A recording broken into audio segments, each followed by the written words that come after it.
السلام عليكم ورحمة الله تعالى وبركاته. اللهم صل وسلم وبارك على سيدنا محمد. طلت عليكم بهذه الطلة. إن شاء الله دخل عليكم العام السعيد 2026 بكل صحة وهناء، وربي يشفي المرضى إن شاء الله، واللي في قلبه كل حاجة متمنيها إن شاء الله تتحقق له إن شاء الله يا ربي الرحمن الرحيم. إن شاء الله يا ربي يغسل ذنوبنا وخطايانا كما ينقى الثوب الأبيض من الدنس كبياض الثلج إن شاء الله. قولوا آمين.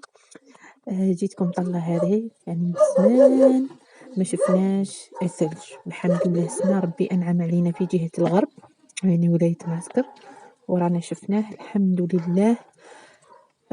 قال كما قال ربي سبحانه: الجاحد على النعمة اللي ما يشكرهاش نتحاسبوا عليها. يعني كما تشوفوا معايا هنايا المنظر الرائع من الشرفة يعني من التاقة، ان شاء الله يكون عجبكم.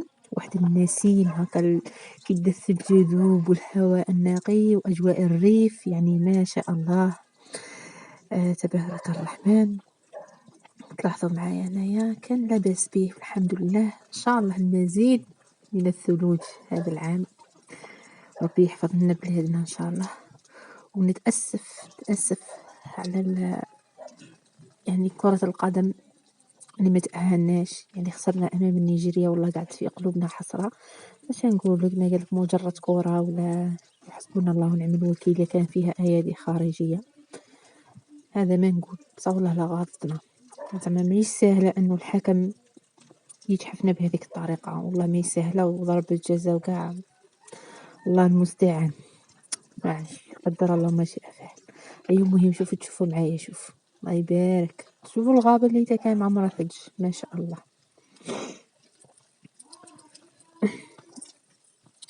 الحمد لله يا ربي. البنات نتمنى يعني تتفاعلوا مع الفيديوهات، سبسكرايب، جيم، تعليق، شباب كيفكم، ذكر، دعاء، استغفار في الكومنتات. سبحان الله الواحد ما غادي يدي من هذه الدنيا والو، سبحانه وتعالى. زعما ما نعرف صاي، يعني القناة راهي هابطة بالبزاف. انا يشوفوا معايا صنعت انا ولدي هذا الدبدوب ما شاء الله، يعني قلت له باه الا ذبتهاش على الارض يقعد لنا هذا تاع الحشيه. هي الصباح الشروق، تخيلوا 7 تاع الصباح نلعب بالثلج، هبال والله لا الهبال. كغراوين كانوا رايحين يقراو. معليش الحمد لله على كل شيء. ما عليا غير نقول لكم الان سلام، وما تنساوش وصيتكم. باي.